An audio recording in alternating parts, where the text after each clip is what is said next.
என் மனைவி ஒரு வாரம் ஊருக்கு போனாங்க. அவங்க ஊருக்கு போன அன்னைக்கு பொண்டாட்டி ஊருக்கு போயிட்டா ஜாலின்னு ஜாலியாக தான் இருந்துச்சு. ஆனால் மறுநாள் ஆஃபீஸ் கிளம்பும்போது இன்னர்ஸ் எங்கே இருக்குன்னு தெரியல. பேண்ட் ஷர்ட் அயன் பண்ணலாம்னா அயன் பாக்ஸ் எங்கே இருக்குன்னு தெரியல. சமைக்கலாம்னா கிச்சனுக்குள்ளே எந்த டப்பாக்குள்ளே எந்த பொருள் இருக்குன்னு தெரியல. ஒரு வழியாக ஒரு 10 ஃபோனை போட்டு எது எங்கே இருக்குன்னு தேடி கண்டுபிடிச்சி ஆஃபீஸ் போகிற வழியில தான் ஒன்று தோணுச்சு. என் வீட்டில் எந்த பொருள் எங்கே இருக்குன்னு தெரியாத அளவுக்கு தான் வீட்டு பொறுப்பில் என்னோடய பங்களிப்பு இருந்திருக்கு அப்படின்றது. சரின்னு அன்றைக்கி ஹோட்டலில் சாப்பிட்டோன்னா வயிறு சரியில்லாமல் போச்சு. அப்போ தான் என் மனைவியோட சமையல் அருமை புரிஞ்சிச்சு. சரி, வயிறு சரியில்லையே, அன்றைக்கி ஒரு நாள் லீவை போட்டு நமக்கு பிடிச்ச மாதிரி சமைச்சு சாப்பிடலாம்னு காலையில் சமைக்க ஆரம்பித்தேன்.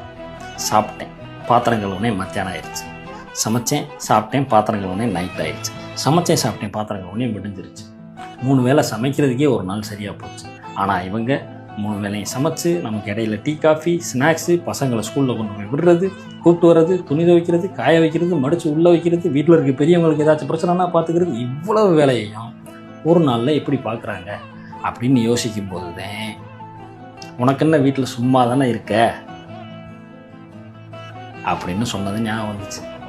ஆனால் அவங்க வீட்டில் சும்மா இல்லை, அவங்க இல்லைன்னா வீடே சும்மாதே இருக்குன்றத அன்னைக்கு தான் புரிஞ்சிச்சு. நம்ம எவ்வளோ வேணாலும் கஷ்டப்பட்டு ஒரு கட்டடத்தை கட்டலாம், அதுக்குள்ளே பல பொருட்களை வாங்கி போடலாம். ஆனால் அந்த வீட்டுக்கு உயிர் அப்படின்றது ஒரு பெண்ணால் தான் கொடுக்க முடியுன்றது புரிஞ்சிச்சு. இது எல்லாத்தையும் தாண்டி வேலைக்கும் போய்கிட்டு வீட்டு வேலையையும் பார்த்துக்கிட்டு